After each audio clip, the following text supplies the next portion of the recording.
Good afternoon, ladies and gentlemen. It's a time to start the event now. On behalf of Ahmadiyya Muslim community of British Columbia and Canada, I thank you all of you have the courage to join in this difficult time. We are hosting this conference. This is a conference which is also virtual. So a lot of people is going to join from the YouTube channel. So those are not with us in person here. We also thankful to them for their love for this event and being part of us. Since we supposed to start at 4 o'clock, we are a few minutes late, so we apologize for that. There was a first time that we are doing this kind of event, which is in person and virtual also. So some technical issues that we had, which we have resolved. So thank you very much. May God keep all of you safe in this difficult time. And thank you very much for joining here. And those are joining from virtually, we're thankful for them also.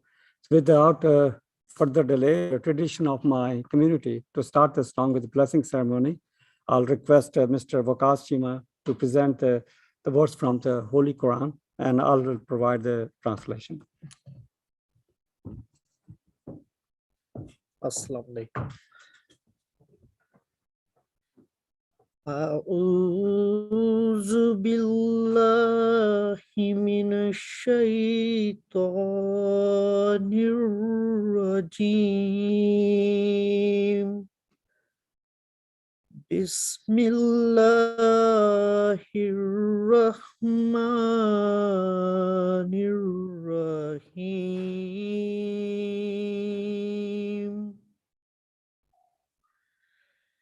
Alhamdulillahi Rabbil Alamin.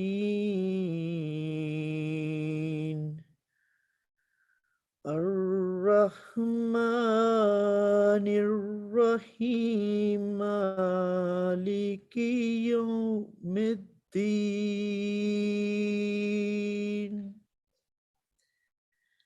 Iyyaka na'budu wa iyyaka nasta'in. Ihdinas siratal mustaqim. Siratal ladzina an'amta 'alaihim.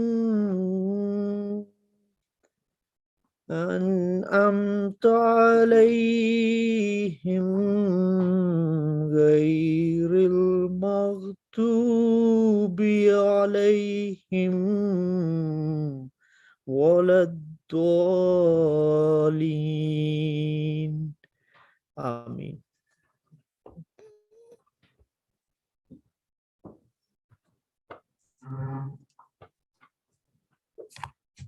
Thank you very much, Waqas Chima. And now I present the translation that just recited. This is the first chapter of the Holy Quran.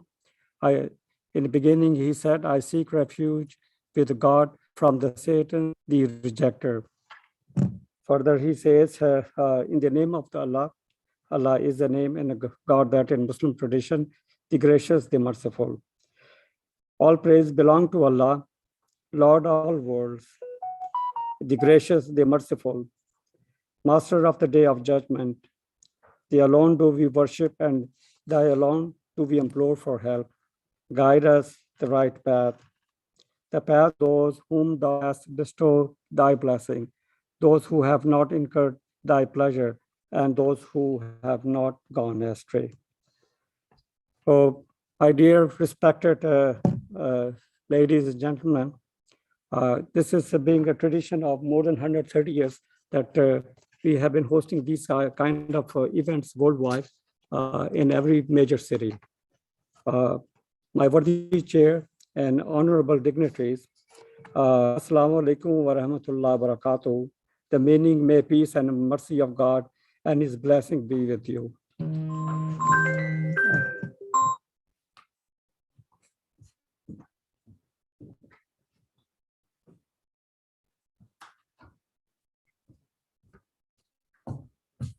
Sorry about that.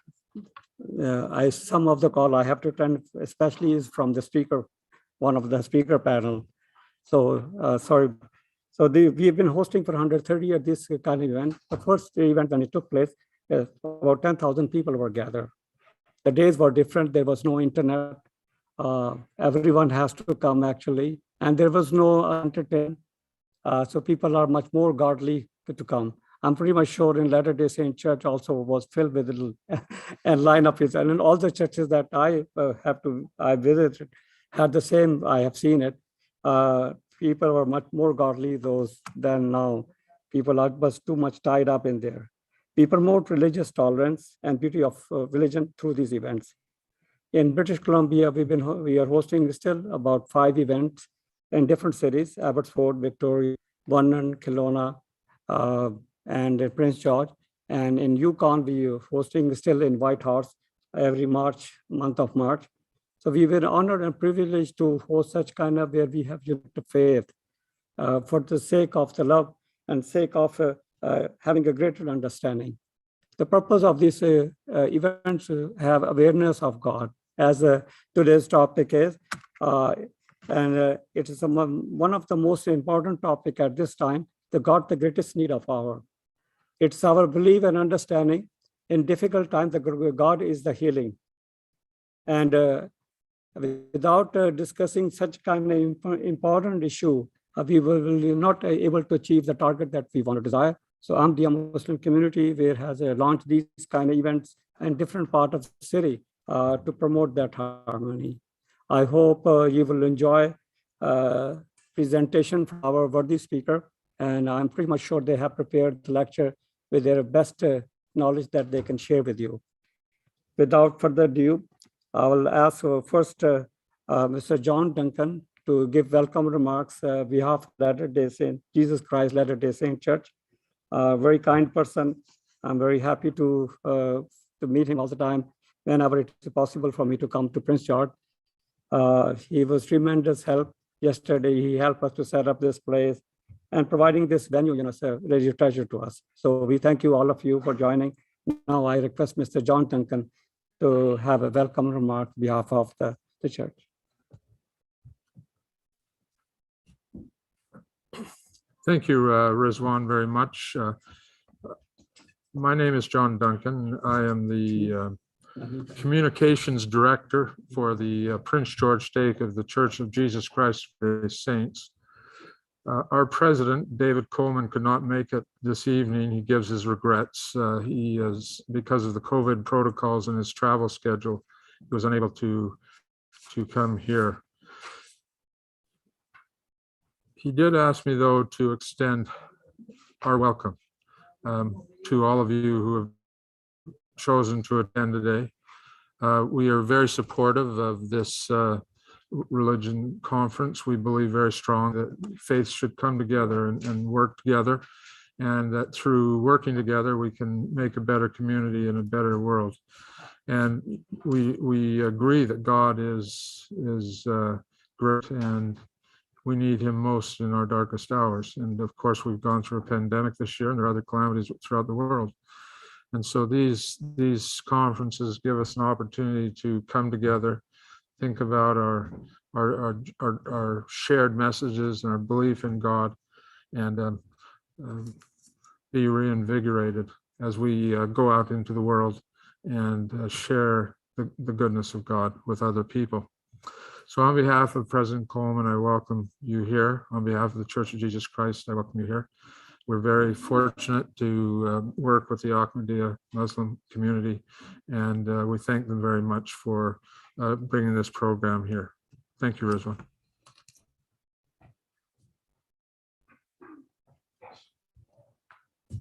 Thank you very much, John. Let me introduce everyone knows Councillor Garth Fraser, but I still want to read out his introduction. I happen to know him for several years now, and I found him a very dedicated and sincere person. Last year, he was supposed to do it online moderation, but due to church hall, city hall commitment, he will do it. But he's with us today, and we are very happy and delighted to welcome him. Garth Fraser was elected third term as a councillor in Prince George. While he is much obliged for the choosing him to serve Prince George, he came to Prince George in 1996, planning to stay for the 2 years to get the master's degree at the UNBC. After getting a degree in international studies, he did not want to leave. He met his wife, Sue. We started our family, bought a house, and spent 10 years building an award-winning technology company. Recently, Garth accepted a new position building a link between the University of Northern BC and business community. By then, the volunteer time in the business community had led to 5 years on PG Chamber of Commerce, including spending time serving as a president. So with this short introduction, I am pretty much sure Garth has done much more than that. Looking at his dedication, I can say that for sure. So with that, I thank you, and I'll hand over microphone to Councillor Garth Fraser, and from this point, he's the boss here, and we all to obey him. Thank you very much.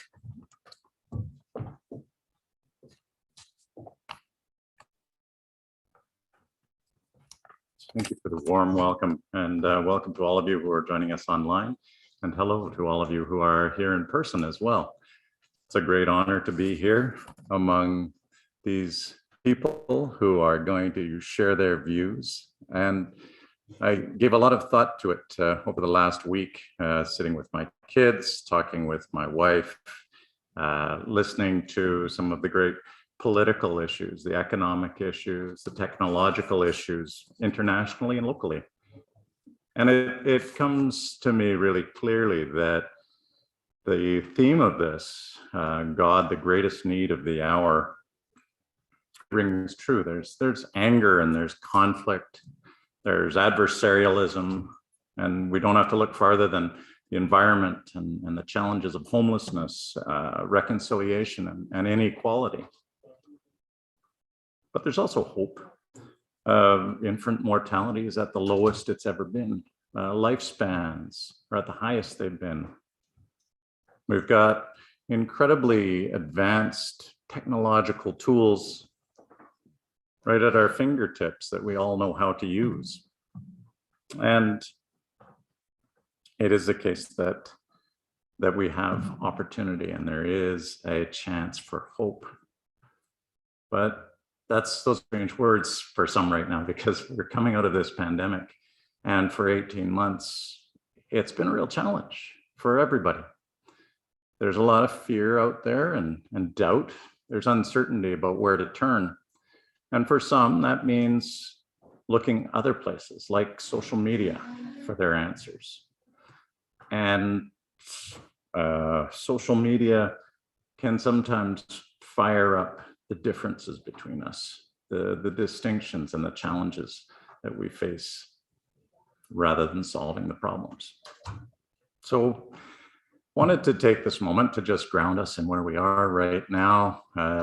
Wherever you are joining us online, here right now, we're at 5th and Voyageur, and it's unlikely any of us were born right at this location. So we've all come from different places in the region or in the country or around the world to be here today. And I can see, looking out, there's people from babies right up to people who are even older than me here today. There's a wide range of different people from different places, and we're grappling with the issues of the day here. So as we meet today on the traditional territory of the Lheidli T'enneh in Prince George in British Columbia, Canada, on the West Coast, and just also place us in the Western continent, and also on Earth. I'll say we're all people, we're all grappling with issues, and we're looking for solutions. Luckily, we have people to present today from a variety of different faiths to talk about God, the greatest need of the hour. And our first speaker is on her way right now. So I'm going to give you a few moments of advance warning, Mr. Zimmer, and we're going to go to you first. And our second speaker. Our first speaker will come and we'll shift our first speaker second. But without any further ado, thank you all for joining us. I know in our homes or in our churches, our temples, in our political arenas or our economic arenas, we're all grappling with issues of how we can live together and how we can make life better for the people around us and for our own. So with that, as a beginning introduction, I want to start out by telling you a bit about Mr. Zimmer. The Venerable Peter Zimmer grew up in the United States and England before moving to Canada. He holds an MA degree from Oxford University, as well as an Divinity degree from the Vancouver School of Theology. Before becoming an Anglican priest, Mr. Zimmer taught school for several years, as well as commercial fishing. He and his wife, Layla, have lived in Prince George since 1993. He comes to us to present the Christian perspective from the Anglican Church. Please join me in welcoming Mr. Zimmer.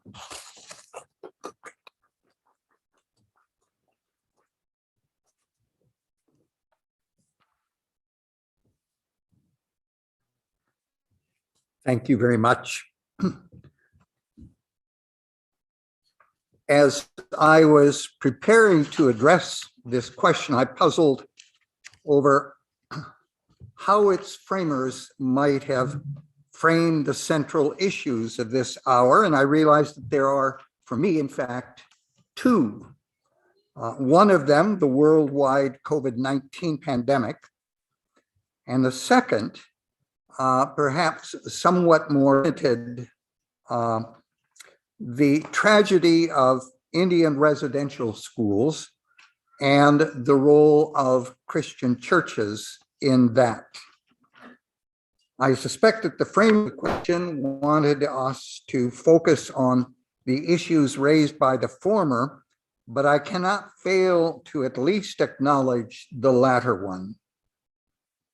I too need to acknowledge that we're meeting today on the traditional and unceded land of the Great Lake Tenay, and also, and perhaps far more importantly, to acknowledge the thousands of First Nation children who were victims of cultural and, in equal measure, physical genocide.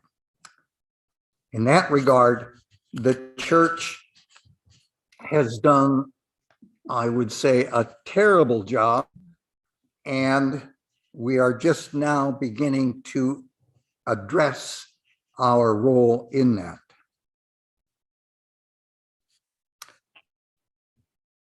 Now, to turn to the other issue. We are living in the second year that is unprecedented in our lifetimes. Too young to remember the Spanish flu. We've grown up in a world where we take Western wonder drugs and life-saving vaccines for granted. We have no memory of a time when disease brought the world to a standstill or shut down entire economies. A longer view of history reminds us that we are not the first community to experience and reflect on life during a time of plague or pandemic. So what might we learn from history as we continue to navigate our way through this? Given the ubiquity of religion in most human communities throughout history, it's not surprising that reflections on pandemics often begin with God.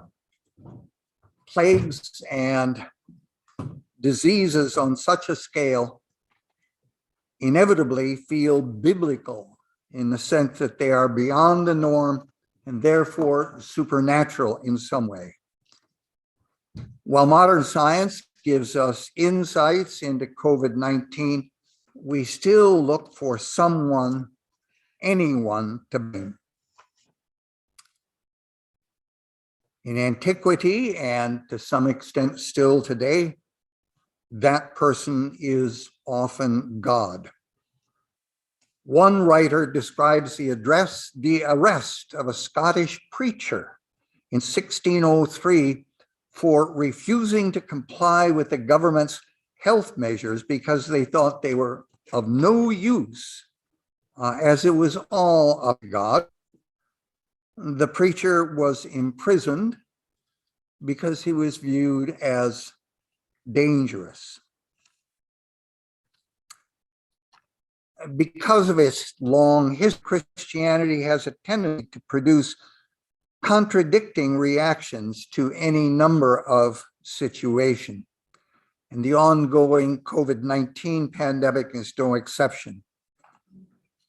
On the one hand, some religious leaders have shown that they believe that a Christian response to the global emergency involves such steps as making allowances for their congregants to practice their faith with socially distant worship, using web-based applications like Zoom and Facebook. Meanwhile, others see it as, others have made it clear that they see their Christian faith as a reason not to follow public health guidelines. I want to say that having faith in God is not a get out of jail free card.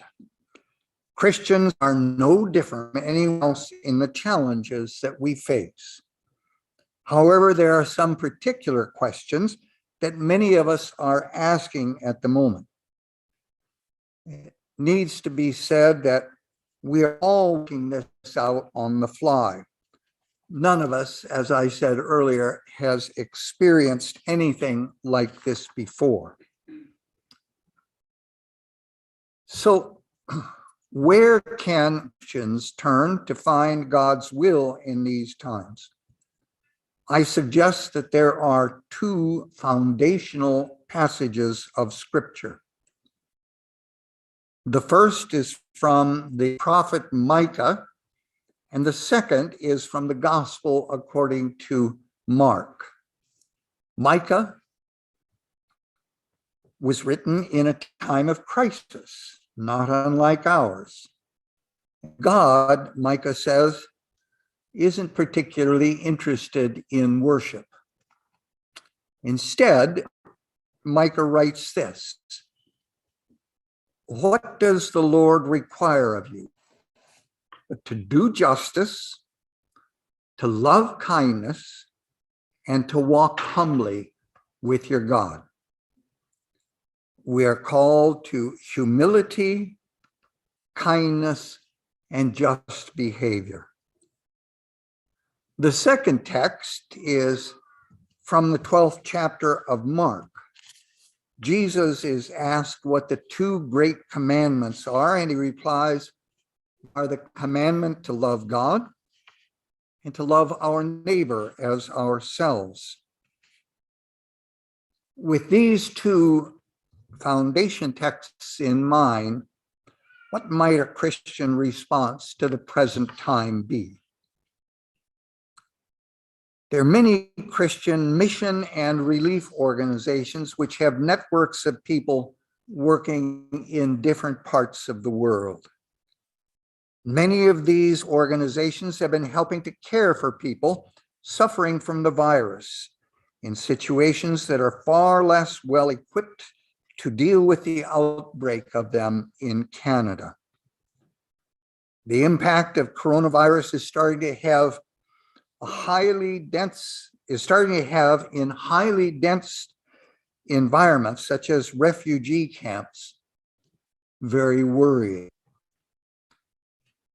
In order to cope with the consequences of COVID-19, refugees are increasingly relying on survival strategies, such as reducing food consumption, buying cheaper and less nutritious food, buying food on credit, borrowing money from relatives and friends. These strategies all have negative consequences on health and well-being, and they all contribute to worrying levels of food insecurity and skyrocketing debts for refugees. It is our shared responsibility to ensure that everyone can meet their most essential needs. One of the questions that many Christians are wrestling with in these days is what it means to truly love our neighbor. We need to practice the virtues of generosity, open-heartedness, and care for the weak and the vulnerable. This means that we need to be attentive to those who are isolated, scared, and at risk in other ways. We need to be restrained in our grocery shopping and thoughtful about those who do not have the wherewithal to stock their larders for this ahead.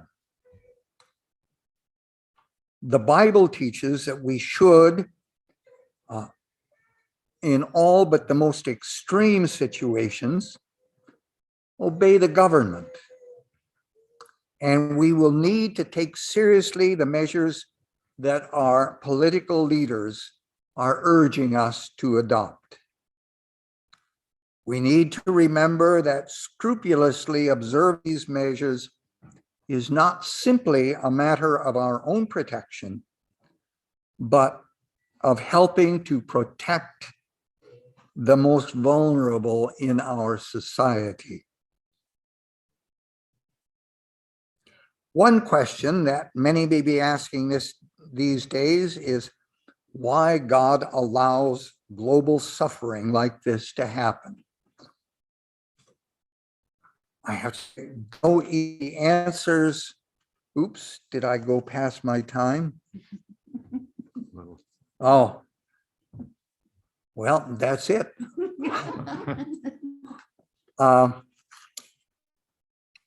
As Western Christians, we should be asking ourselves if we are equally concerned about the many thousands who die every year from diseases that do not impact us so directly, such as malaria and schistosomiasis.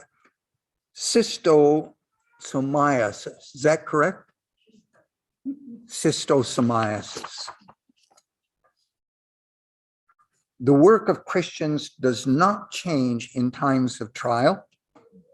It becomes more important. In the end, the work of the church is to continue to be the church. Risks to personal safety should be acknowledged, but they do not dictate the highest motivation for our actions. Jesus' call to discipleship reminds us that we should have our eyes open, taking very seriously the risks that accompany being followers of Jesus. Doing the work of Christians are called to do during times of trial is not easy. A crisis offers those in every vocation an opportunity to reaffirm their calling and to find new ways of living. Martin Luther's words in this context are particularly instructive. Whoever will not help or support another person will never help their neighbor. Love for neighbor is most evident not when expressions of love are easy, but rather when they are difficult. I am certain that these virtues of humility, justice, and mercy are not unique to the Christian faith, but are common to all religions. My prayer at this time of crisis is that God will find us all faithful. Thank you. I suspect you're applauding because I'm finished. No, not at all. Not at all. You articulated the questions and some of the and gave some of the answers I was hoping for. Thank you very much, Reverend Zimmer. And you mentioned humility and the importance of humility. As I was giving my introduction, I looked out and Elder Frederick was here, but was humbly waiting until the introduction came, and I appreciate that. Thank you very much. And so thank you, Reverend Zimmer. And now I'll invite Elder Frederick to address us and give her perspective. She's an elder of the Lheidli T'enneh. She's also an established language teacher.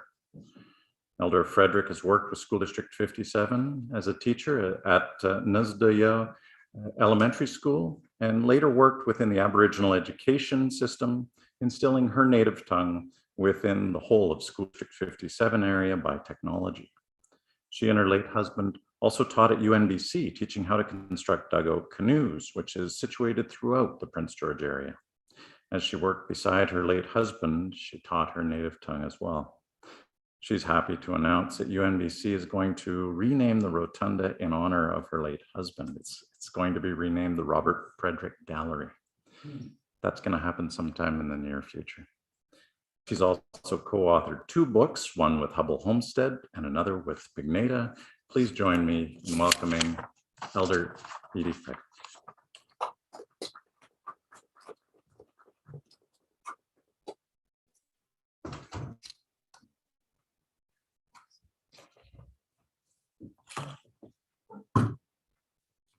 Snatchaya, Zia. Wani Lili Tene, Tibet's a wound was out there and Lenaus Nato Delti, Nekio God.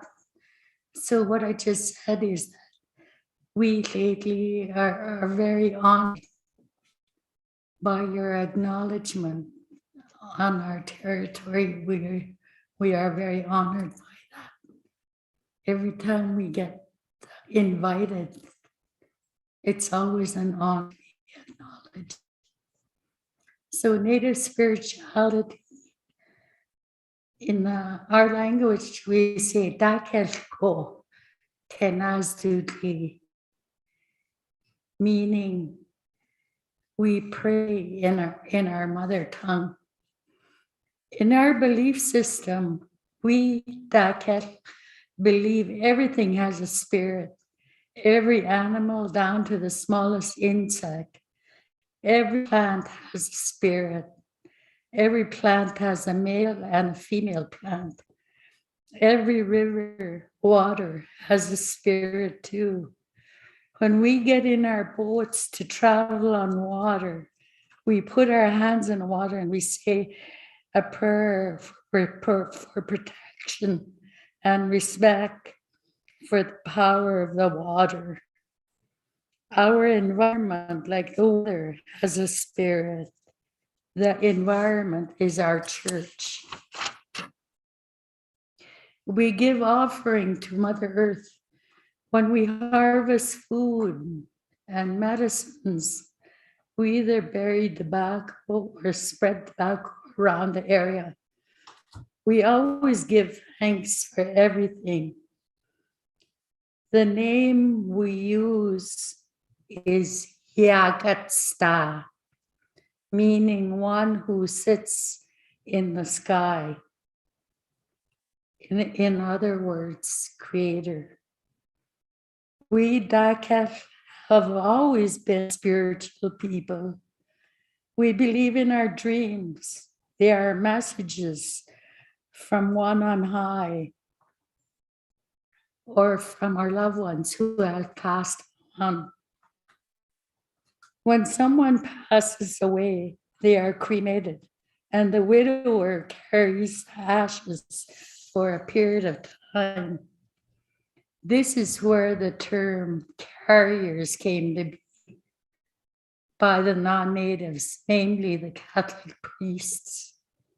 But really, our true name is Daket, and that means people who travel on water.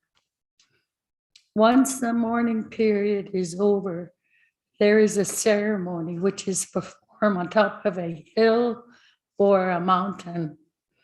That's why mountains are considered sacred places. To show respect to the mountain before we climb.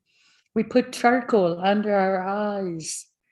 Once we are at the top of the mountain, the moose bag containing the ashes of the deceased is tied to a tree sapling, which is tied down. Then the widower cuts the string that ties the sapling down. Once it's cut, it springs back into place and is left there for the environment to do its responsibility. The wind blows the ashes away. This was pre-contact.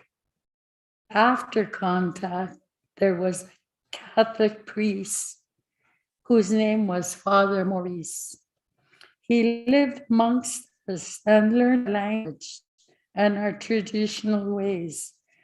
Father Maurice was the first non-native man to put our language in writing. Our ancestors revered him. He converted many to the Catholic ways. When I say our ancestors revered him, they thought he was God. Father Maurice was a very egotistical man. He mapped the northern part of the province of BC. He did this with the help of our ancestors. They packed him around on a pedestal. One day they put him down so they could rest. Father Maurice went to relieve himself, and one of our ancestors followed him and saw him take a pee. Well, as soon as our ancestor saw that, he shouted, "Hey, you're not God. You're just a man because you can pee." So as time went on, the Catholic designated church chiefs. They acted as community police. If anyone did anything wrong, it was reported to the priest. My grandfather, Patrick John, was one of them who didn't abide by the rules. As punishment, his hands were tied, his shirt was stripped off, and he was whipped in front of everybody. But that didn't stop my grandfather. He never attended Mass after that. Then the residential school system started in 1922. My father, Alec Paul, attended. One of my aunties went there and she got sick from tuberculosis, died. Her name was Maureen Tekawatha John. After that, my grandfather defied orders once again. He said, "Go ahead, take me to jail. I will not let any more of my children go to that school." Well, the powers that be at the time let him and the family alone. My grandparents had 14 children. Today, 2 survivors left. One of them is my mother, Josie Paul, and the other is my uncle, Peter John. This systemic intergenerational system affects all generations to this day. But many thanks to Yagata, because what once was hidden is now revealed. The healing has begun for us, Catholic people.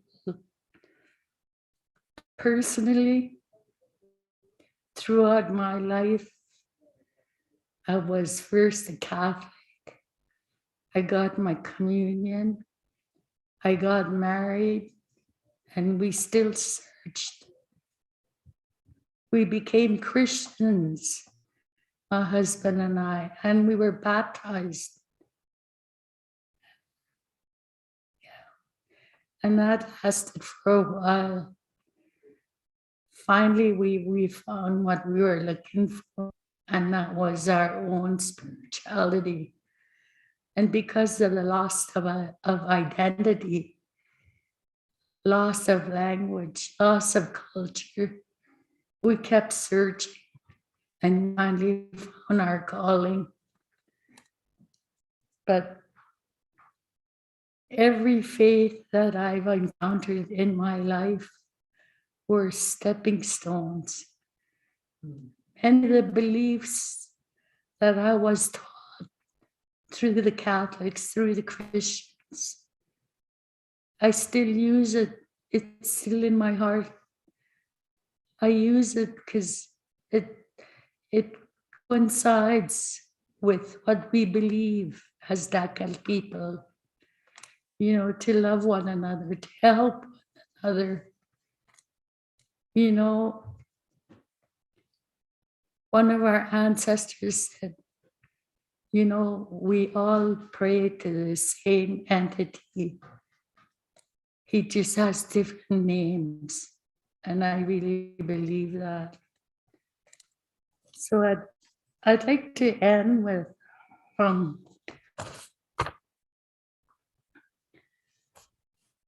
a song, and it's Amazing Grace in our language. Yagatsta Yenzu Edira Zendasti Hotanindascha Awet Skatele Yenzui Yenzu Yenzui Yakastes Wasizi Tescha Hotanindascha Awet Asli et hawa yagastesya sizi emerdianli hotab nek astur et hawa tianando in lisalni. And it was unconnected nest Pagani Banek Tested. Snatchaya, thank you from the bottom of my heart, and thank you for inviting me and allowing me to speak. Snatchaya.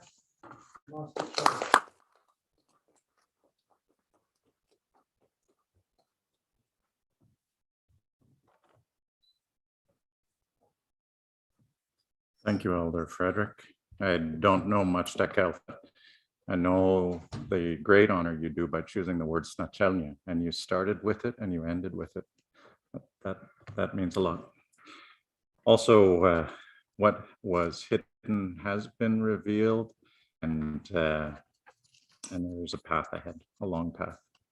I want to turn now to Islam. We have with us today Maulana Shakur Ahmed. Shakur Ahmed graduated from Jama'at Ahmadiyya Canada in 2010. For the past 11 years, has served in East Africa, in the Western Ontario region, in Toronto and Saskatoon. Shakur is the father of 3 children, and he's currently serving in Ahmadiyya Muslim Jama'at at Vancouver. Please join me in welcoming Maulana Shakur Ahmed.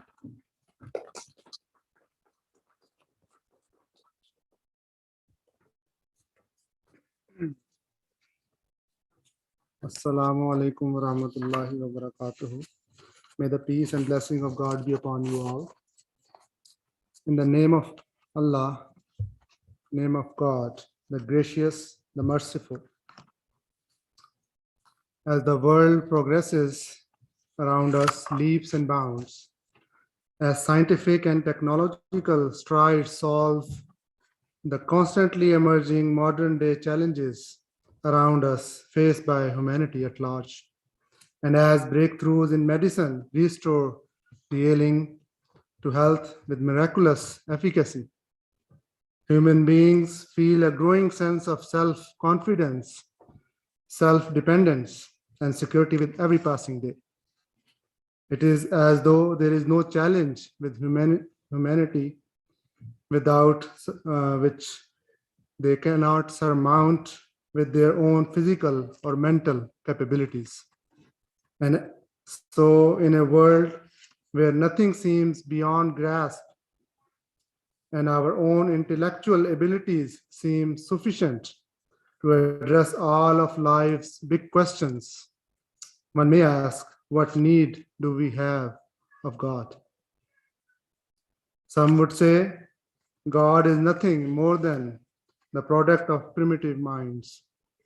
Some say God is a name used to bind the ignorant into the shackles of organized religion.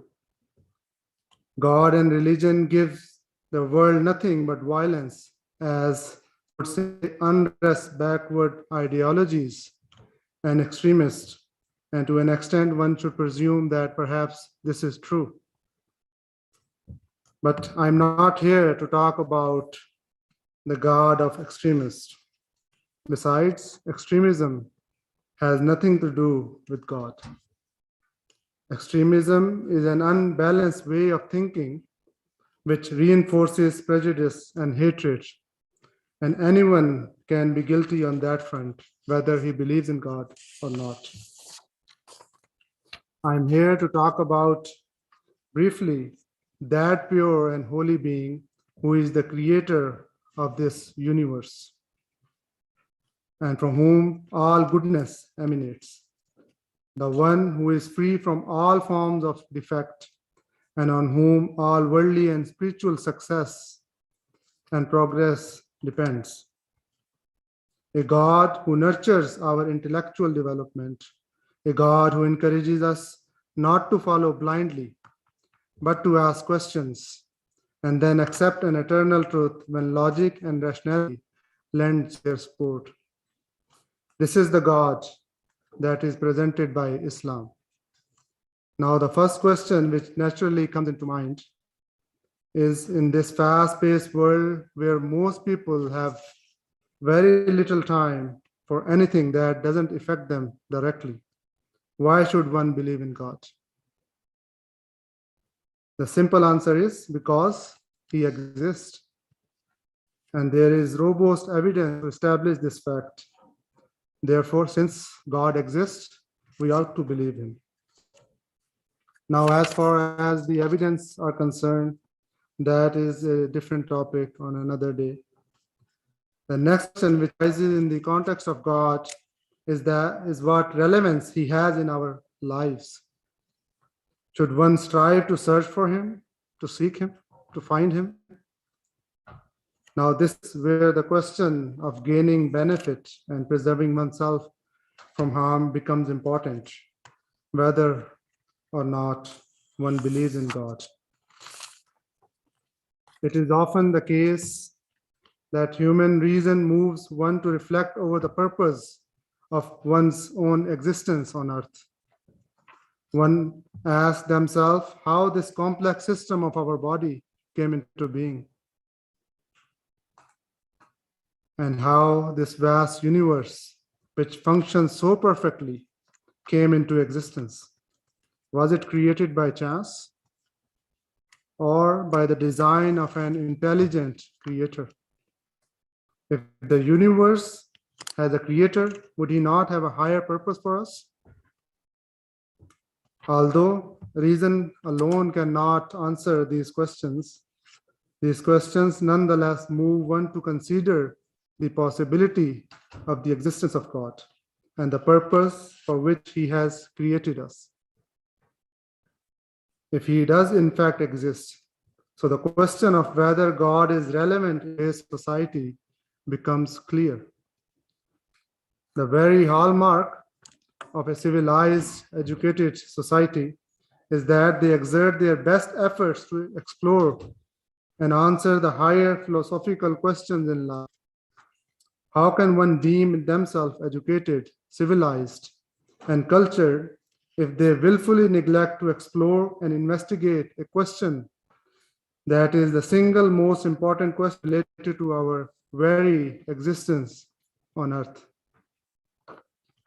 Nonetheless, in such a case, what greater loss could we possibly suffer in our lives than for us to depart this world without knowing our Creator? On the other hand, what greater gain or benefit could we derive from our limited life on earth than to establish a bond with God and fulfill the very purpose of our lives? What could make God more relevant to our lives than this fundamental fact? Since the earliest times, we find that the prophets of God have claimed in every era that God has raised them for the reformation of mankind and to rekindle God and his creation. The prophets have always been deemed by the people to be the most trustworthy, noble, and wise even before their claim. Therefore, the testimony of over 100,000 prophets who claim that they have experienced God cannot be discarded. What makes the testimony of prophets so conclusive is that each and every one of them gave irrefutable evidence in support of their claim and in support of the existence of God. Because of the prophets, their people accept the eternal truth and they change and get the highest level of spirituality, trust, justice, sacrifice, and love for humanity. And this shows that the prophets of God are true. All of the good values and principles which are the hallmark of a progressive and civilized society stem from religion, religious teachings, teachings that are bestowed by God to us through his prophets.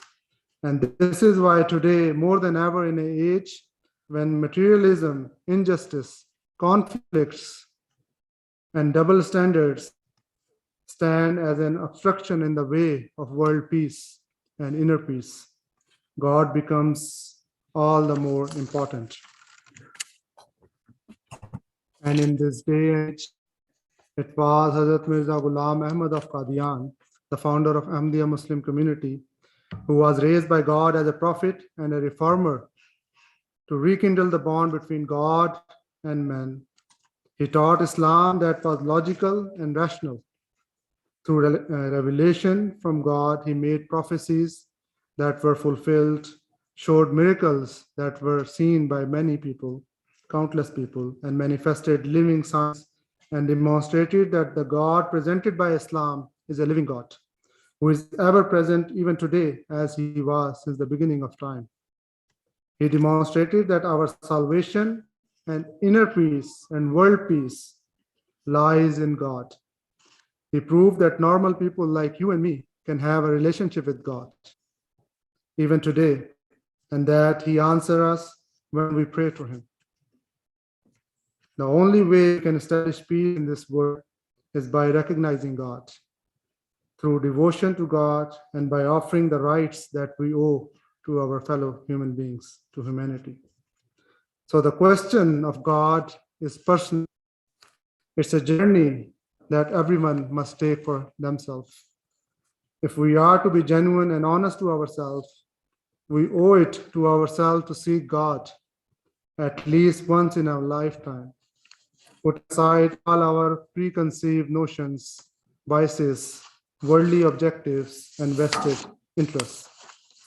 So I say to those who feel that religion and God are nothing but stories with no relevance today, at least once search for God, being true to yourself, and pray that, oh God, if there is a God,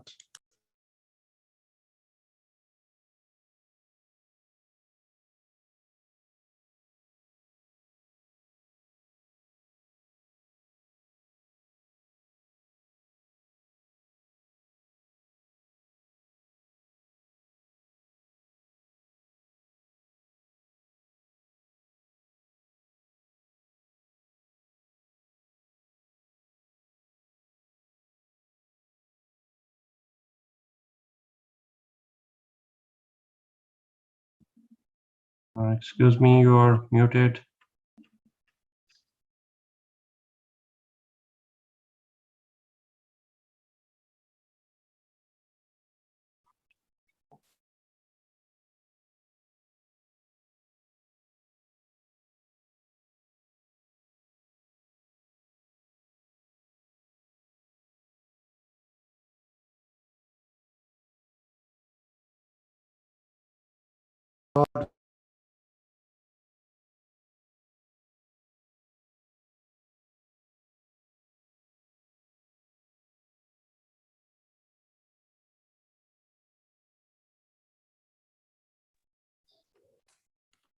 Got surprised that his mic was muted online.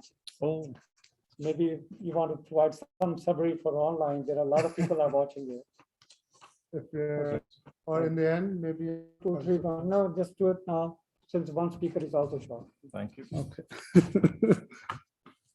Sorry about that. I didn't know that we have the muted mic. So.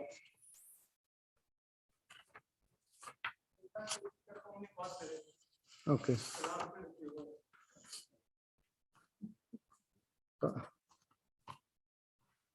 So I was presented the speech regarding today's topic and what Islam's teachings are. So I say to those who see, who say or feel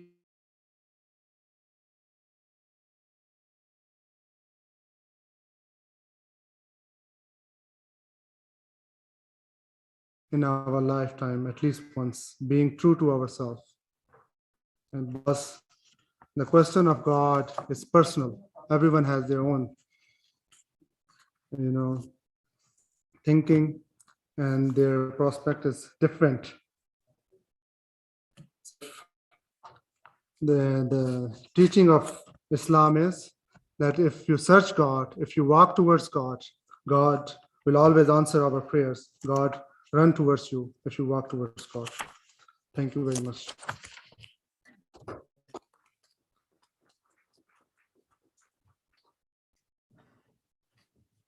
And thank you, Maulana Shakur Ahmed. I think in calling us to sincerely go for that search, you're speaking to the right audience, because of course we're all here today to answer that call, and we are all searchers, all looking for the answers of which you spoke. Thank you very much. I next turn to the Hindu faith, Dr. Pranesh Kumar. Dr. Kumar was born in a Hindu family of the northern Indian state of Uttar Pradesh. He has a keen interest in literature, religion, culture, science, and its global impacts, in particular on human society. He's fascinated by the diversities which he experienced during his vast travels, his interactions with people, and observing their social, cultural, and religious events. Dr. Kumar values life in any form and believes in very ancient preached and practiced Sanskrit, saying Vasudeva Kutumbukam, meaning the entire world is one family. Please join me in welcoming Dr. Pranesh Kumar.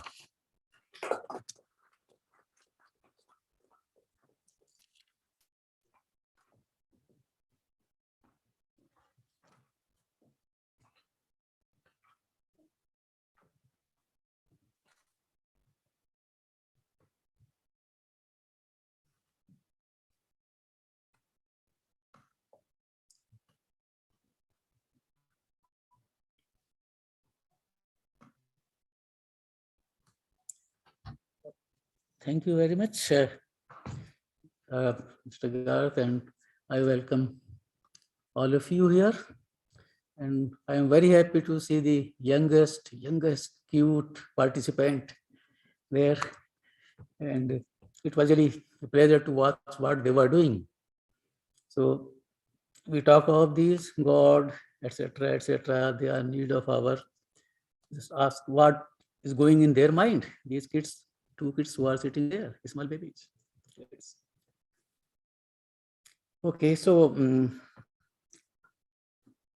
when we come to the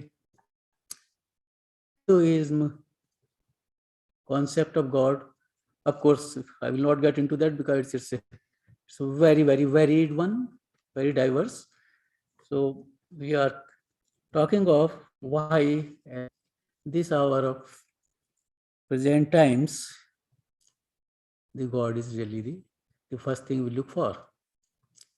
If we all look back for all the time, in any desperate situation, we are helpless. We don't see, we cannot come out of this. Always, whether it's knowingly, unknowingly, you say, God me. We don't know. We don't. Some people may believe in this form of God, other form of God, but in spite of that, everyone says that God help me. So, not going into that, let's come to when we say God. This is it's not a materialistic thing. So we have no proof in terms of the scientific proofs or the physical proofs. Normally, religion teaches ways to understand what it could be.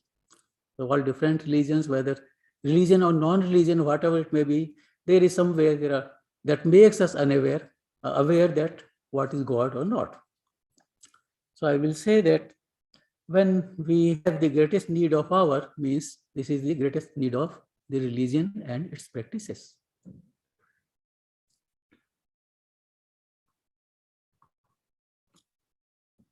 In fact, few years ago, a columnist in North America, William Raspberry, he commented, almost every commentator on the current scene bemoans the increase of violence, lowered ethical standards, loss of civility that mark today our society. So is the decline of religious influence part of what is happening to us?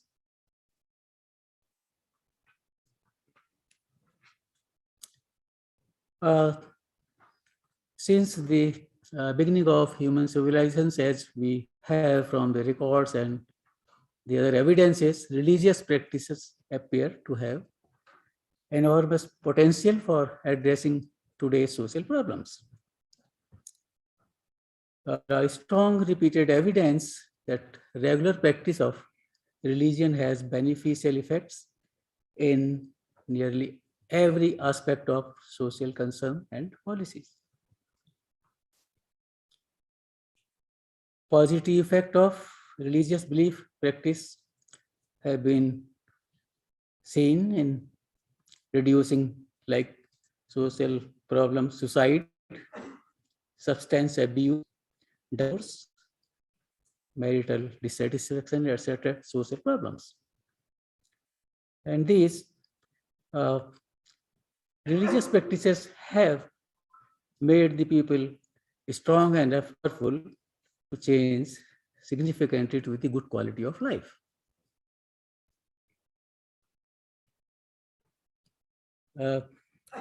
If we further go to the earlier times, since Aristotle's time, he said, the goal of a sound civil order in politics, social and political scientists and social psychologists have been particularly interested in what makes human beings happy.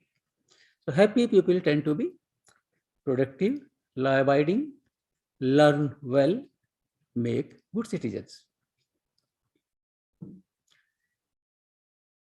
So we have seen the practice of religion has effect on these different type of social abuses. We talk about some of them. And strength of the family unit, which is the very, very important aspect of at micro level in the society. They and the practice of religion are highly correlated. There are plenty of significant all over the world in different societies and the cultures. So practice of religion is the most important predictor of all the stability and happiness in the life.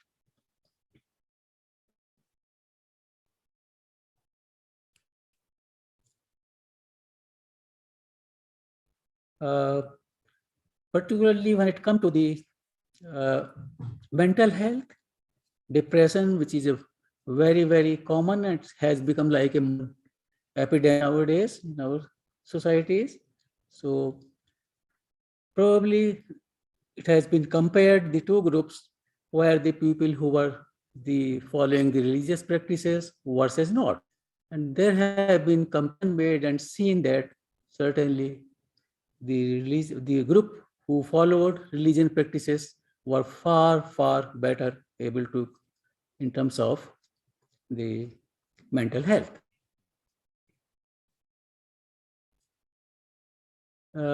In fact, Mahatma Gandhi, so he's well-known Indian leader,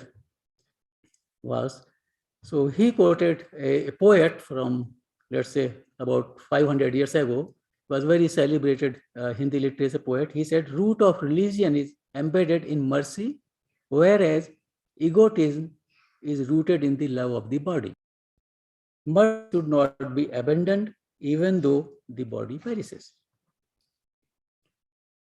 Truth, non-violence, they were the cardinal principles of, and that helps to make a person very strong and powerful.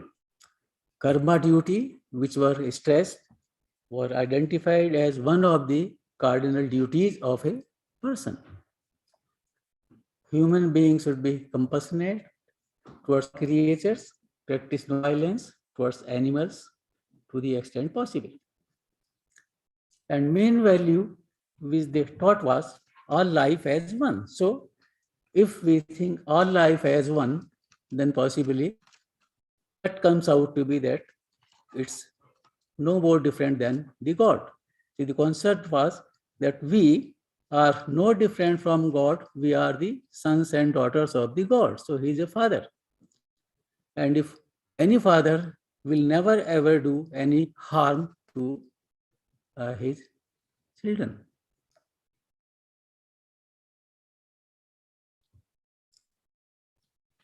Again, when it comes to God, it was considered in a different way.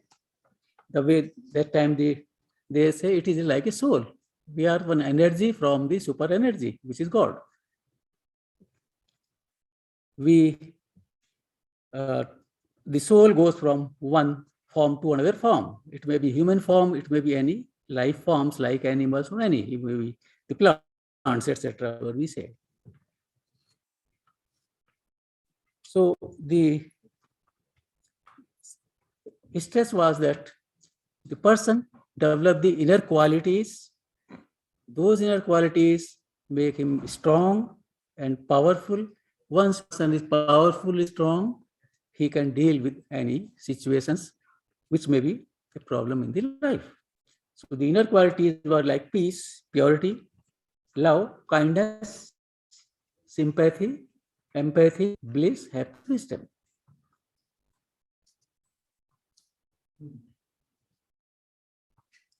So I can conclude now because there is only 1 minute left. So the available past and present evidence clearly demonstrates that regular religion and its practices is both an individual and social good. It's a powerful answer to many of our most significant social problems, some of which, as we see here, reached catastrophic proportions. The practice of religion is beneficial for individuals, families, and whole universe, improves health, learning, economic well-being, self-control, self-esteem, empathy, and I will say that this was the most appropriate topic of the World Religion Conference. Thank you. Do I have few seconds? I think 15 seconds. I have 15 seconds, so I can just say one small prayer. It's a very old prayer. I mean, we don't know who wrote this, but has been practiced for more than 2000 years. The English translation is, may all be prosperous and happy. May all be free from illness. May all see what is spiritually uplifting. May no one suffer. Om, peace, peace, peace.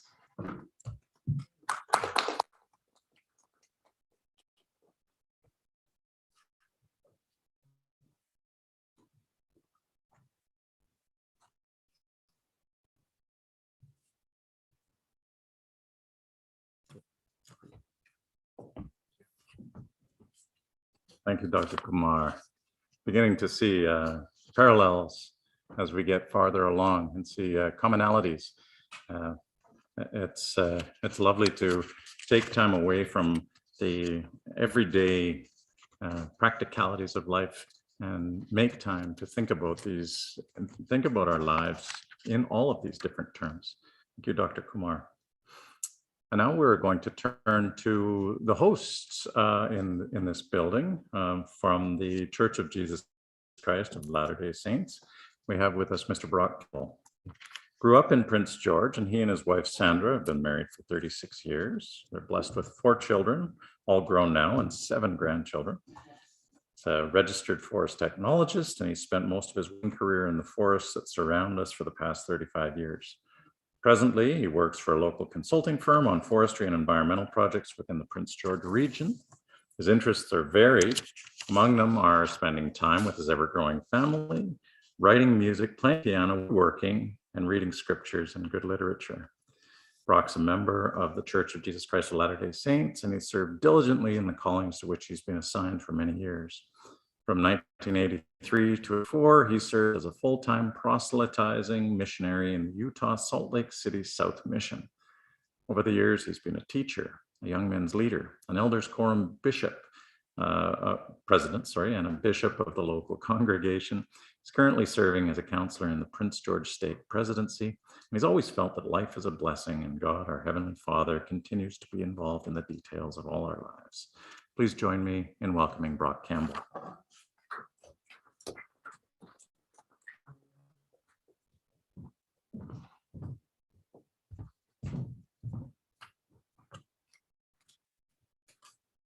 Excuse me while I get out my glasses. My ever-growing family, and now I'm getting older. Good afternoon, Mr. Moderator, fellow speakers, brothers and sisters. And as I believe in the literal fatherhood of God and the brotherhood of man, I will refer to you all as my brothers and sisters. I'm grateful for the opportunity to share with you some thoughts that have come to me as I have considered the topic at hand, namely seeking God in hour of need. Let me start out my comments today by sharing a personal experience.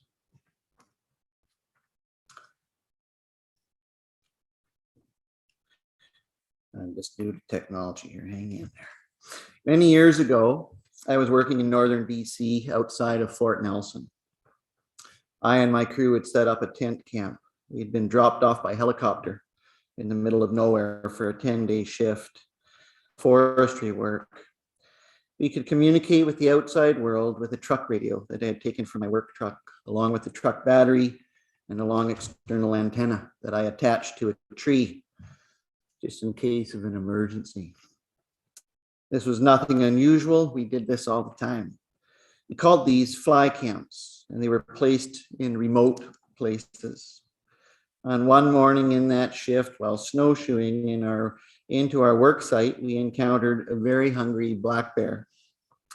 This sow decided that the dog that was with our party looked pretty tasty, and so began to move towards us so she could get to the dog.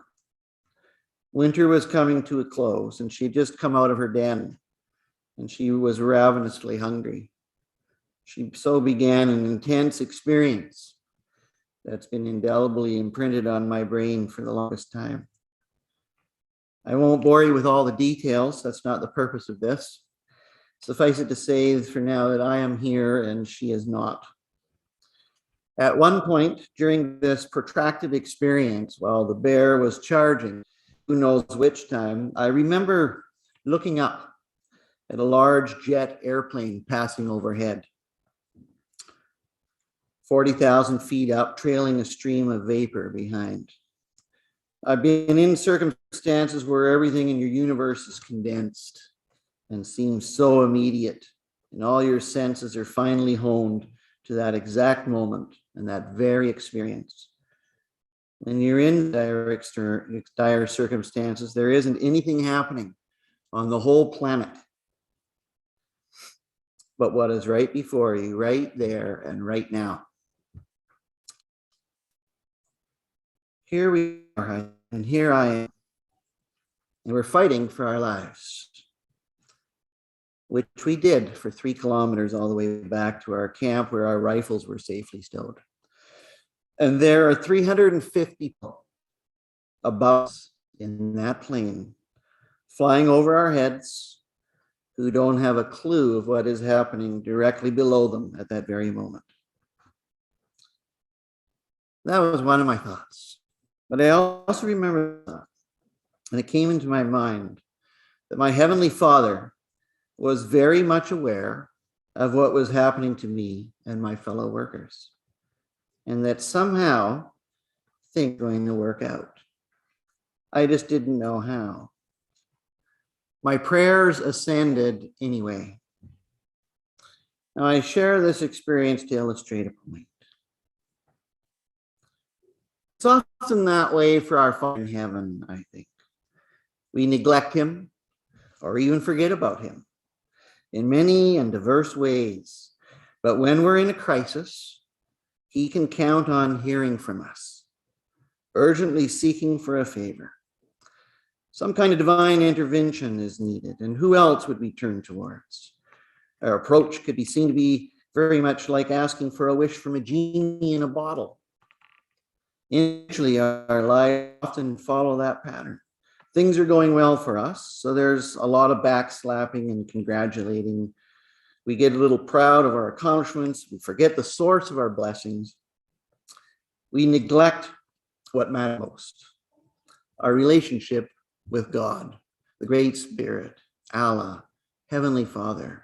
He goes by many names, Elohim. After all, isn't he the source of all that we have? Why does it most often take a crisis to awaken us to acknowledge him? In the book of Mosiah, within the Book of Mormon, we read this: "You should render all the thanks and praise which your whole soul has power to possess to that God who has created you and has kept and preserved you, and has caused that you should rejoice, and has granted that you should live in peace one with another. Behold, what he requires of you is to keep his commandments. He has promised you that if you would keep his commandments, you should prosper in the land. And he never doth vary from that which he hath said. Therefore, if you keep his commandments, he'll bless you and prosper you." So I share this experience as an example of when I was in an extreme hour of need. I went to him. Is this true for our society, our community, or our religion? Certainly, there's no doubt in my mind that our society and societies at large, the world over, are in crisis mode. It's not my intent to list off the latest accumulation of horrific news stories from around the world, and some from our own home front. I do believe we are in an hour of need, but I believe our hour of need is this hour and every hour thereafter. Ultimately, God is the only one who can and who will fix the many problems that we have created. But I also believe that God has given us the tools to apply the needed remedy and fix many of the problems we are facing in concert with his assistance. Though times like these, where we're surrounded by calamities and pandemics of physical and spiritual disease, can be hard to get through, we can be comforted. It's because of these sorts of times that we feel God's presence more poignantly in our lives. The Savior himself said, let not your heart be troubled. Ye believe in God, believe also in me." And later in that same chapter of John chapter 14, he said this: "I will not leave you comfortless. I will come to you." In our hour of need, we should be assured that if our foundation is sure, then we not fear. In the book of Helaman, within the Book of Mormon, we read, "And now, my sons, remember, it's upon the rock of our Redeemer, who is Christ, the Son of God, that ye must build your foundation. That when the devil send forth mighty winds, yea, his shafts in the whirlwind, yea, when all his hail and his mighty storm shall beat upon you, it shall have no power over you to drag you down to the gulf of misery and endless woe, because of the rock upon which you built, which is a sure foundation, a foundation whereon if men build, they cannot fall." Somehow it's human nature to want a quick fix or a cure when things are going badly or even seem hopeless. Despite the elapsed time it took to the point we are at, we expect that things should be fixed quickly. Our solution is most often ask God for help and expect help right away. Kind of like winning the lottery as part of our master retirement plan, which is, as I understand it, Canadian go-to. It took a lifetime of financial mismanagement, but in one fell swoop, our financial woes would be immediately gone if we could only win the lottery. Yet as we read the scriptures, we find God's way is much different. He tells us in the Doctrine and Covenants that, quote, "Behold, you've not understood. You've supposed that I've given unto you. You took no thought, save it was to ask me. But behold, I say unto you, you must study it out in your mind. Then you must ask me if it be right. And if it is right, I'll cause that your bosom shall burn within you. Therefore you shall feel that it's right." Implied here then is that we can receive answers and even help, but we must put in effort on our end. Of course, there will be times when intervention is the only way out of our predicament, but these tend to be more a one-off than the norm.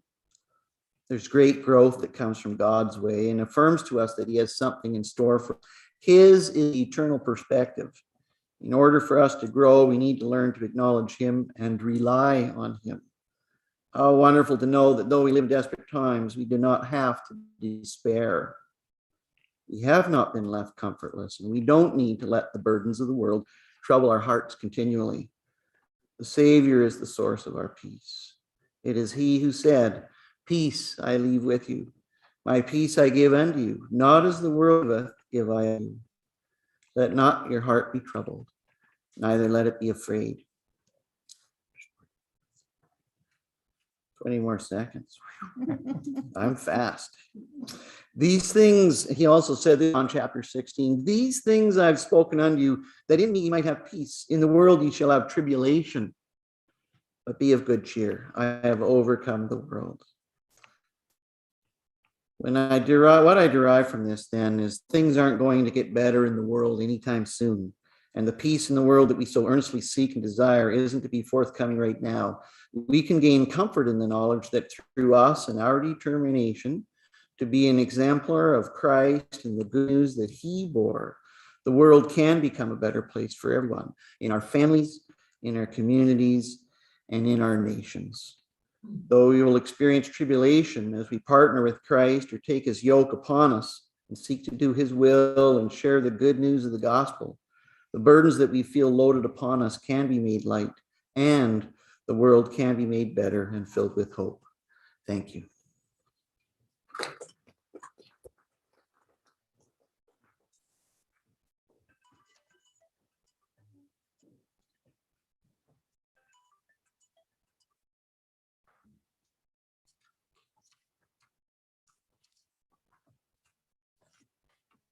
And it's so exactly on your 10 minutes that I sent my timer into a tizzy. Appreciated that. Thank you for the observations that it's not just given to us immediately, that we must also work towards it. Lovely. I saw that, I believe I saw Dr. Dio as well. And if he's arrived, I invite you to come up to the stage, Dr. Dio. But we'll just change the order a bit to Mrs. Wenninger next. So I want to take you to the Baha'i perspective now, and Mrs. Charlotte Wenninger. Charlotte has been a member of the Baha'i community for over 40 years. She served for many years as one of the elected 9 members on the local governing body of the Baha'is of Prince George. She served as chairman of the Interfaith Policy Committee at UNBC almost since its inception. She has a keen interest in sharing her religion with others and learning all about aspects of spirituality, especially the science behind spiritual reality. So please join me in welcoming Charlotte Wenninger.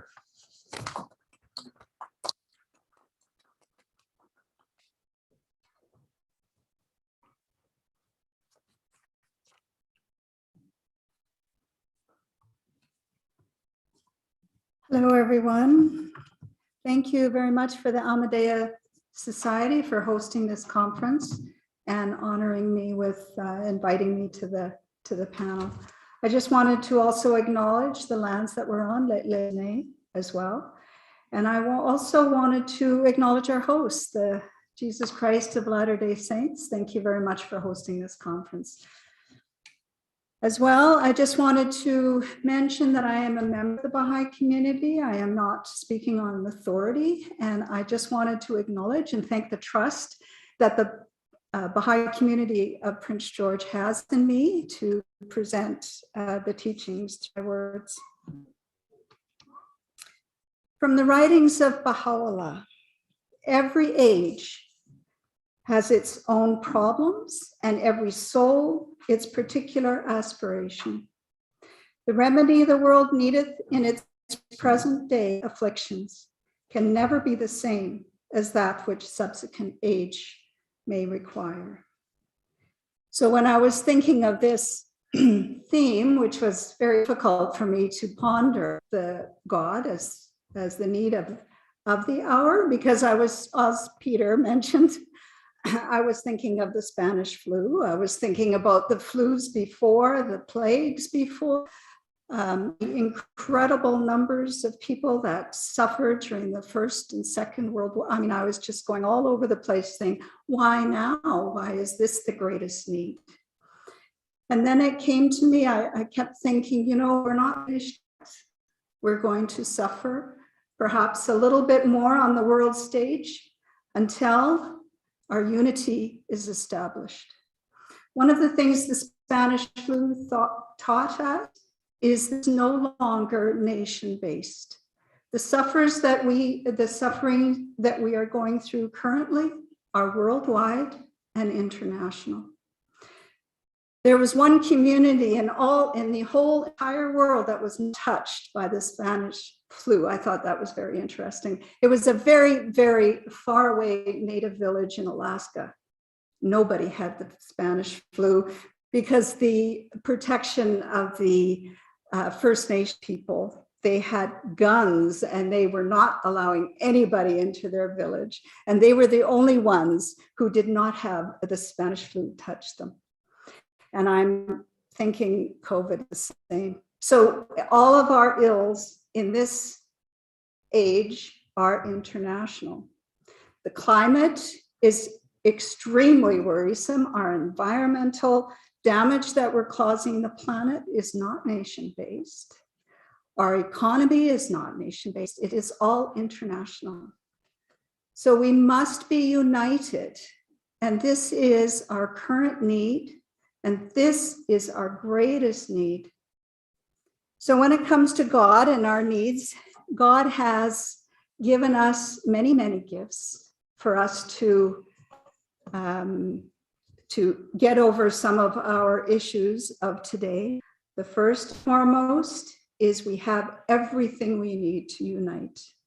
Absolutely everything. We have transportation, we have the internet. There is nothing lacking. We have the virtues. I was writing them all as everybody was speaking. We have mercy, we have grace, we have humbleness, we have generosity. We have what it takes in order for us to unite. Some of the other gifts that we have are the gift of consultation, using our voice for the highest needs, which is to gather together and speak about what our global issues are. We are coming at an age of the entire human race. This is the maturity of our race. It is a very, very turbulent time. as we can well expect. It's almost as if we've gone through a period of adolescence where our pleasure, our entertainment, our thinking, this is all me, and we are going into an age of maturity. What is it that I can sacrifice for my fellow man? What is it that I can give so that we are living in wealth? What is it that I can change in my culture so that we can help sustain? What is it about our material world that is a gift for us to be united? We talked about brotherhood. I've heard that up here. What is it that we can give up and self-sacrifice? Though these are the greatest needs. Baha'u'llah says the all-knowing physician has its finger on the pulse of mankind. And today, the disease is disunity and the remedy is unity. We have gone through many, many attempts to get together as a world community through the League of Nations, the United Nations, the Paris Accord, and we are still, unfortunately, still working on it. Those are the greatest needs. But I reflecting on this, it always came back to one of our greatest needs in this world, really, is love. And if there is anything that can prompt us to practice love, is God. Because we love God, and it is through God that we can love each other. And it's through this love that we'll be able to use the gifts, use the power of speech, use the gifts that we have, the material gifts, technology, science. One of the wonderful gifts Baha'u'llah taught us is to respect science, and he tells us that it is one of the books of God. So we have the religious texts, we grow towards God, but we also have science as another book of God. And when I thought about these going through this pandemic and the horror of people not trusting science, we have a way to go. We have a way to go. What are we going to do to lift up and respect the science as we do our religion? So I was thinking about this topic. I kept thinking, we're not there yet. We have a ways to go. And it is through the teachings of our religion that makes us think differently, makes us higher, makes us have lofty thoughts so that we can carry forward this ever advancing civilization, so that we can continue growing, teaching our children, teaching our youth that they can be agents of change, as they always have, our wonderful warrior youth. The purpose of religion is to effect a transformation in society. And so I'll just leave those words with you and thank the Ahmadiyya Society for helping to bring about an effect. One of the things that is up here is we're all consulting together. We're talking about the unity of religion, and we are acknowledging what we do have in common. And for me, that I'm just very thankful to be part of this. So thank you very much. Whoa, 1 minute and 45 seconds. That's it. Thank you.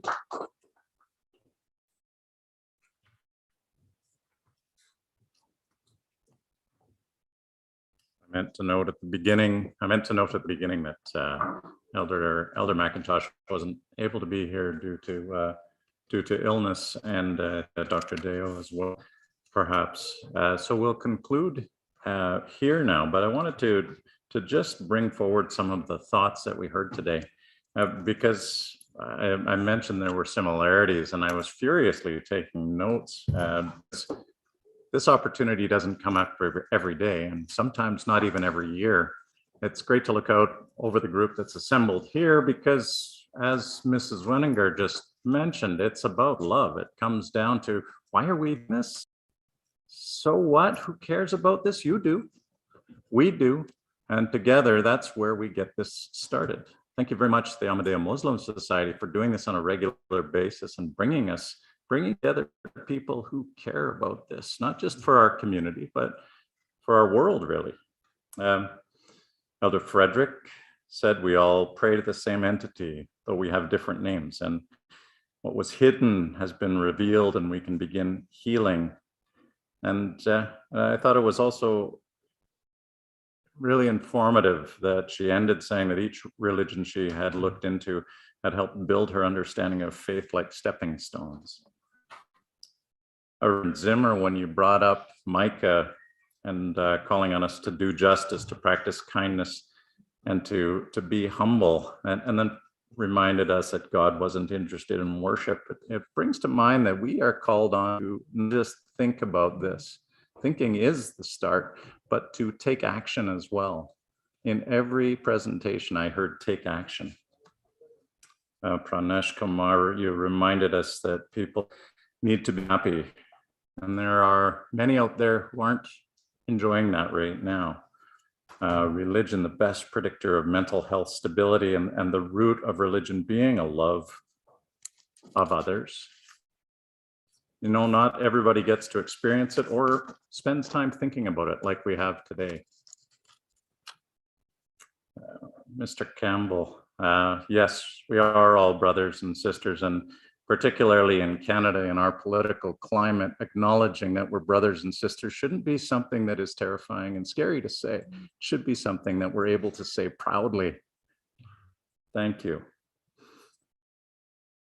Charlotte, yes, every year does have its own challenges. And I think we've heard about the challenges and the gifts we have, the tools that are given to us that are worldwide, the sufferings worldwide and international, but so are the gifts, and so is the brotherhood and sisterhood. But I want to go back to the hosts who brought us here, to the Ahmadiyya Muslim Society, to Shakur Ahmed, because he reminded us that we have to sincerely go out, seek meaning to all of this. And that was a humbling reminder, because it's not good to just do it once, 1 year, and to say, well, that's figured out, I'm moving on. This is my third time getting an opportunity to moderate a panel like this. And each time it's a reminder to go out to learn. And so as each speaker was presenting, some of the words of Professor Aurelius came to mind. So I quickly looked it up to make sure I had the quote right, that here's a group of people that's taking time to ponder the nature of evil, as well as goodness and nobility, and that we're all fellow creatures, and we're similarly endowed around this planet. We have reason, and we have a share of the divine. But what you heard today is, it's not enough just to have that share, but to go and share, and to do good works, to think about it, and on occasion, get a chance to convene with our brothers and sisters with different understandings of faith, and to find out that we are all people here on this planet together. So I want to thank you for your thoughtful, careful dialogue today. You've done a service to Prince George and to all of those listening online as well. Please begin thanking our speakers today.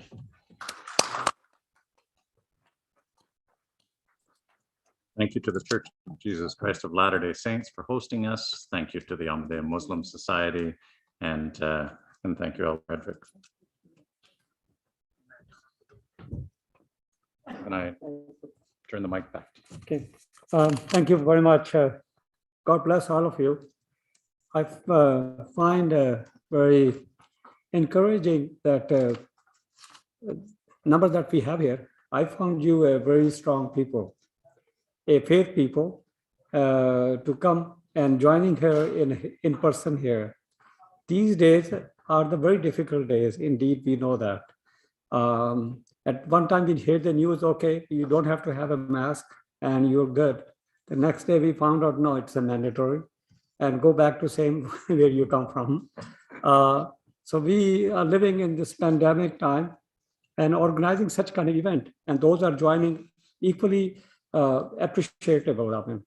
And I really appreciate all of you, behalf of my community, the Muslim community Canada, that you have in here. At this time, this was an honor for me to welcome you, and we will continue our legacy of organizing such a kind of event.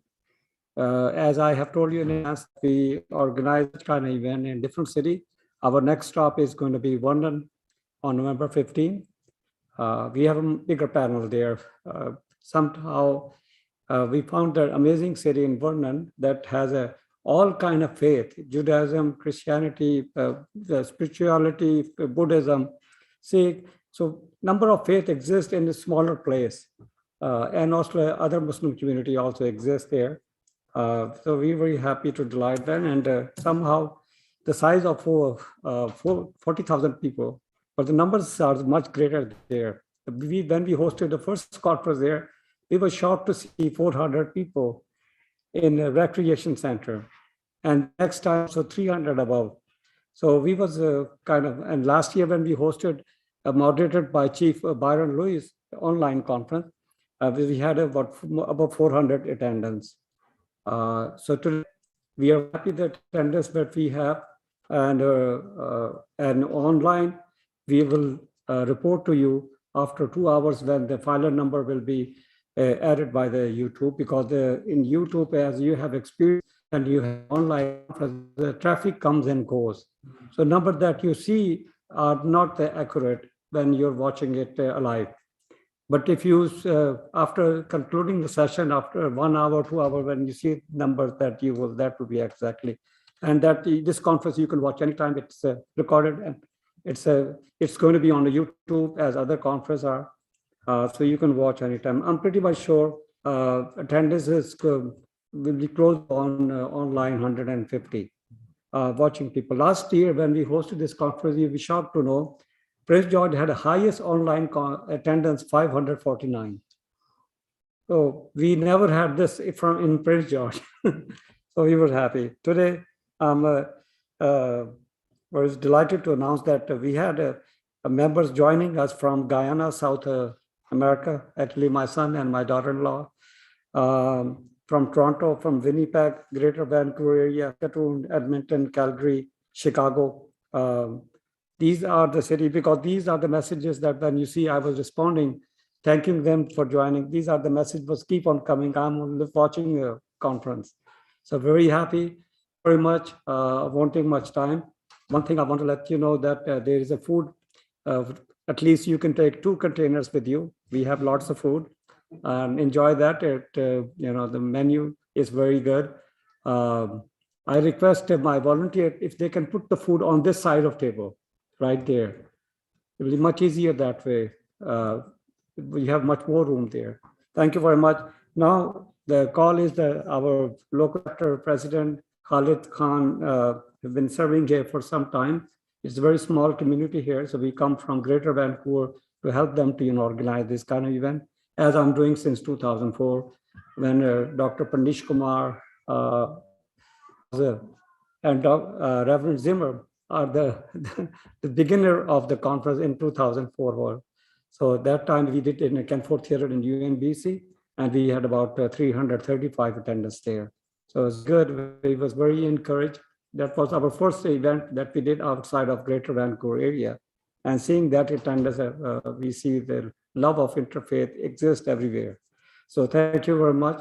I want to present first that offer vote of thanks behalf of the Prince George Ahmadiyya Muslim. So if you can come around here, Mr. President, we will do it. So we go of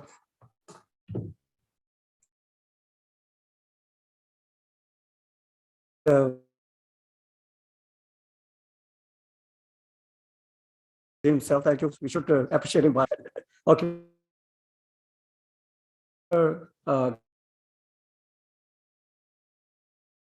God, first of all, I don't have the words to thank you so much, but friendship is much more dear to me. Thank you very much. This is very small.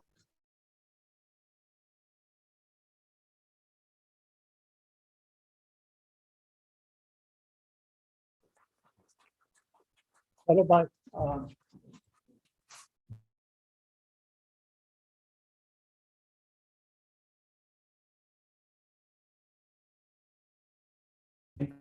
And this is small appreciation for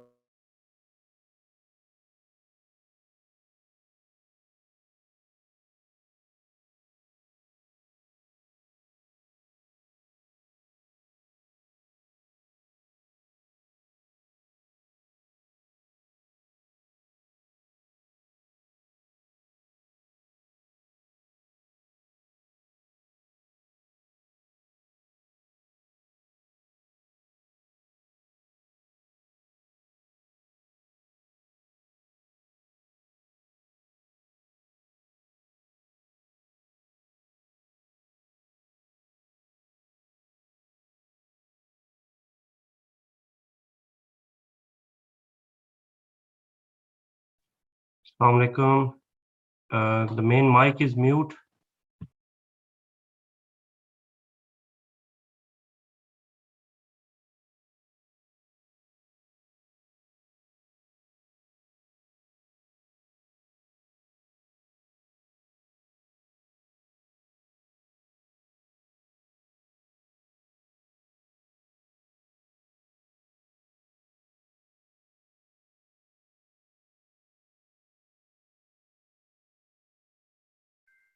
it got muted again. My phone is ringing, so I have understood the message. Followed by Dr. Panish Kumar. Thank you very much.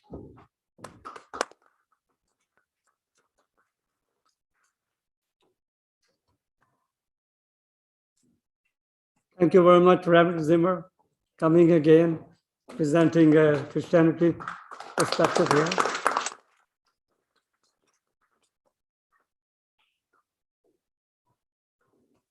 During last few weeks, you come here now.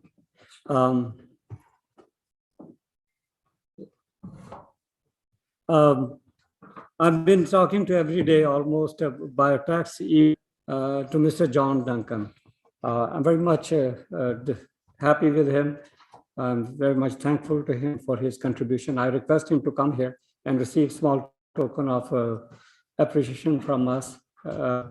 What work he has done, we don't have a reward for him, that number, but at least this very small gift will compensate some of our feelings for him.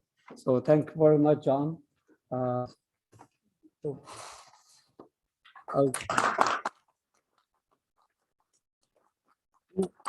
We went the opposite tradition. Normally, we was not giving gifts to our own co-host, but this time we decided because yesterday we had very good dinner at their home, and today we had a very good breakfast. So we thought we want to do something else also. So I request Mr. Khalid Khan to please receive this token of appreciation. Thank you. Yeah, when you wear the watch, remember us. And also Dr. George Jones. Yeah, the breakfast should be compensated some. I would dedicate this gift to my loving wife who Yeah. worked so hard to making that event so possible. Thank you very much. That's very nice of you. Okay. Let him present this, would be nice.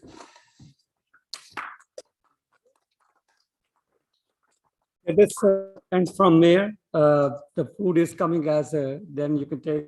Now the final word will be from Mr. Khalid Khan. He's the president of Ahmadiyya Muslim community in Prince George. So thank you very much. All of you, those are watching online. May God bless you all.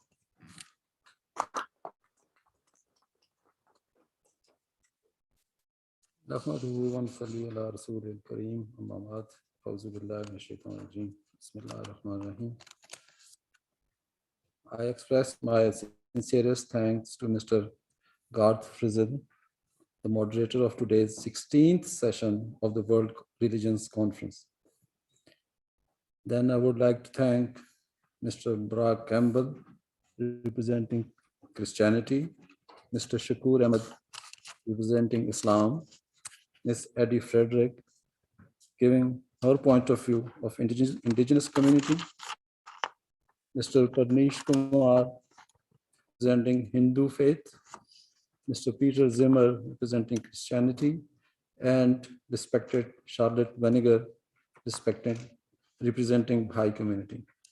I would also like to extend my sincere thanks to all the participants here at the Church of Jesus Christ of the Latter-day Saints, and also to all the online participants. I would then like to thank the administration of this Church of Jesus Christ of Latter-day Saints, Prince George, especially Mr. Don Duncan, for facilitating the Jama'at Ahmadiyya for holding the 16th session of the Interfaith Conference in Prince George. Last but not least, being the president of Ahmadiyya Jamaat Prince George, would love to extend my humblest thanks to all the volunteers of Jama'at Ahmadiyya Vancouver, namely Mr. Rizwan Pirzada, Mr. Anwar Shah Sahib, Mr.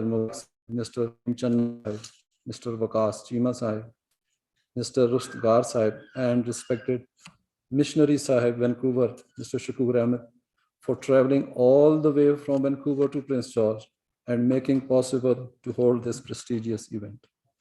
At the end, I hope and pray that we together again in 2022 here in Prince George, we get together here in Prince George for the same conference with a different topic, inshallah. May Allah bless us all. Thank you.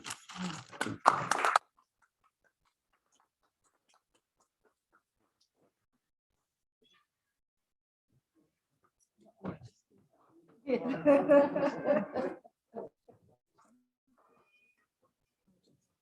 you for inviting me. Yeah, I'm glad I had to. I was wondering Clark Rosales. And Mr. Zimmer, he sent some counsel to me.